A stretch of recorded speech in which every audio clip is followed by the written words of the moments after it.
ఎలా అనిపిస్తుంది ప్రభుత్వం పథకాల విషయంలో కానీ ఎలా ఉందంటారు? సో పథకాలు అనేది రావట్లేదు అంటున్నారు. సో వన్స్ మనం అర్థం చేసుకోవాల్సింది ఏంటంటే రాష్ట్రం అనేది అప్పుల్లో ఉంది కాబట్టి ఇవ్వడానికి టైం పడుతుంది. వాళ్ళు ఒక 1 year 1.5 year ఆగాక అప్పుడు ఇవ్వలేదంటే మనం ఫైర్ అయినా ఒక అర్థం అనేది ఉంది అని నా ఫీలింగ్. మేడం ఈ రోజు నుంచి వరుసగా 3 రోజులు కడపలో మహానాడు సభలు నిర్వహిస్తుంది కూటమి ప్రభుత్వం. ఎలా ఉండబోతుందంటారు, ఏం చెప్తారు? సో నాకు తెలిసి జరిగిన ఘోరాలు అండ్ జరిగిన ఇప్పుడు ఎందుకు ఇవ్వట్లేదు పథకాలు అండ్ సేఫ్టీ గురించి చెప్తారని నా ఫీల్ అండ్ బాగా చేస్తామని చెప్తారని. ఈ సభకు సంబంధించి ఏమన్నా కొత్త అంశాలు చర్చించే అవకాశాలు ఉంటాయి అంటారా? కొత్త అంశాలు అంటే లైక్ ఇప్పుడు ఇది ఏంటంటారు అమ్మ ఒడిలో అవేమీ ఇవ్వట్లేదు. సో అది త్వరగా ఇవ్వాలని మేము అందరం కోరుతున్నాం. సో అది ఇట్లా ఇస్తారని మా ఫీలింగ్, ఇస్తామని చెప్తారని. ఓకే, రాష్ట్ర అభివృద్ధికి సంబంధించి కానివ్వండి, పలు కార్యక్రమాలకు సంబంధించి కానివ్వండి చెప్పే అవకాశం ఉంది. చెప్తారు. ఇప్పుడు అమరావతి అనేది పునఃప్రారంభం అవుతుంది కదా, సో దాని గురించి మాట్లాడతారు అనుకుంటున్నాను.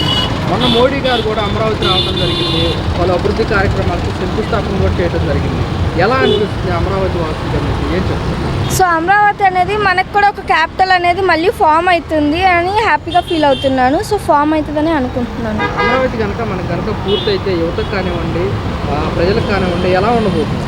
సో అప్పుడు మనకు మంచి మంచి ఆపర్చునిటీస్ అనేది వస్తాయి. సో ఏంటంటే లైఫ్ అనేది ఈజీగా ఉంటుంది అనేసి మేము అందరం అనుకుంటున్నాం. సార్ సీఎం గారు కూడా అదే అంటారు, అమరావతి పూర్తి చేసి తెలుగు ప్రజలకు అంకితం చేస్తామంటారు.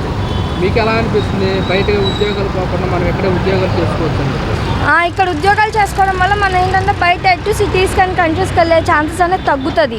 సో ఇక్కడ చేసుకోవడం వల్ల మనకు కూడా ఒక హ్యాపీనెస్ అనేది ఉంటుంది. లైక్ పేరెంట్స్తో కలిసి ఉంటున్నాము. సో వేరే కంట్రీస్ అండ్ వేరే స్టేట్స్కి వెళ్తే సో మన పేరెంట్స్కి వచ్చేసి దూరంగా ఉంటాము. సో ఇక్కడే మనకు సాఫ్ట్వేర్ అనేది డెవలప్ చేస్తే సో ఇక్కడ ఉండి మనం మన పేరెంట్స్ చూసుకోవడానికి బాగుంటుంది అనేది నాకు ఫీల్. ఎలా ఉండబోతుందంటారు రాబోయే రోజుల్లో కానివ్వండి? ఎలా ఉంది? సో రాబోయే రోజుల్లో సేమ్ ఇలానే ఉంటే కొంచెం ప్రాబ్లమాటిక్గా ఉంటుంది. సో కొంచెం ఏమైనా అభివృద్ధి లాంటిది చేస్తే బాగుంటుంది అనేసి అనుకుంటున్నాను. గత ప్రభుత్వం జగన్మోహన్ రెడ్డి ప్రభుత్వం సంక్షేమం అన్నారు, కూటమి ప్రభుత్వం సంక్షేమ ప్లస్ డెవలప్మెంట్ అన్నారు. ఏ విధంగా ఉంది డెవలప్మెంట్ అంటే మీరు ఏం చెప్తారు? సో డెవలప్మెంట్ అనేది అంతగా ఏం జరగలేదు అనుకుంటున్నాను. సో జరగాలి. సో రెండు గవర్నమెంట్స్లో ప్లస్ అండ్ మైనస్ అనేది ఉంటుంది. సో లాస్ట్ గవర్నమెంట్లో ఏంటంటే రేషన్ అనేది ఇంటికి తెచ్చిస్తున్నారు. So when come to this government వీళ్ళు వచ్చేసి గవర్నమెంట్ అనేది రేషన్ బండ్లు పీకేస్తున్నారు అంటున్నారు. సో అలా చేయడం తప్పు అనేది నా ఫీలింగ్. ఓకే, అలానే కంటిన్యూ చేస్తుంటే బెటర్గా బాగుండేది అంటారు. అవును సార్. ప్లస్ ఏంటంటే అమ్మ ఒళ్ళు అవనేది ఇస్తున్నారు. సో అవన్నీ ఇవ్వాలి, ఎందుకంటే లైక్ ఫ్యూచర్ బాగుంటుంది. సో ఫ్యూచర్ కూడా డెవలప్ చేయాలి, అట్ ది సేమ్ టైం ఇవి వచ్చేసి ఇవ్వాలని కోరుకుంటున్నాను. అంటే ఇప్పుడు చెప్పిన పథకాలు ఏవైతే ఉన్నాయో సూపర్ సిక్స్లో పథకాలు కొంచెం ఇవ్వడానికి కొంచెం టైం పడుతుంది, రాష్ట్ర ప్రజలు అర్థం చేసుకోవాలని సీఎం గారు అంటున్నారు. మీరేం చెప్తారు దీని గురించి? సో ఖచ్చితంగా అర్థం చేసుకోవాలి, ఎందుకంటే రాష్ట్రం వచ్చేసి అప్పుల్లో ఉంది కాబట్టి వాళ్ళు ఇవ్వడానికి టైం అనేది పడుతుంది. సో అర్థం చేసుకుంటే బాగుంటుందని అనుకుంటున్నాను. ఓకే, రేపు జూన్ 12కి ఒకేసారి 4 పథకాలు ఇస్తామంటారు. పిల్లలకి తల్లికి వందనము, రైతు భరోసా, అలాగే ఉచిత బస్సు ప్రయాణము సంబంధించి కూడా ఒంటరి మహిళలకు కొత్త పెన్షన్లు కూడా ఇస్తామంటారు. ఎలా అనిపిస్తుంది?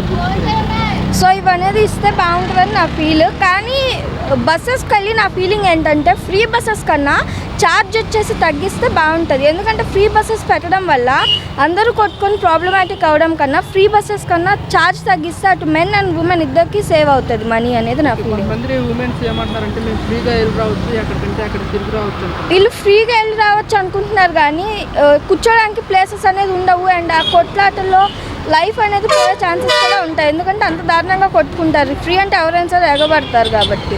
ఓకే, ఫ్రీ ఏమొద్దు, ఉన్న దాంట్లోనే ఛార్జెస్ ఒక 30 to 40% తగ్గిస్తే బాగుంటుందని నా ఫీలింగ్.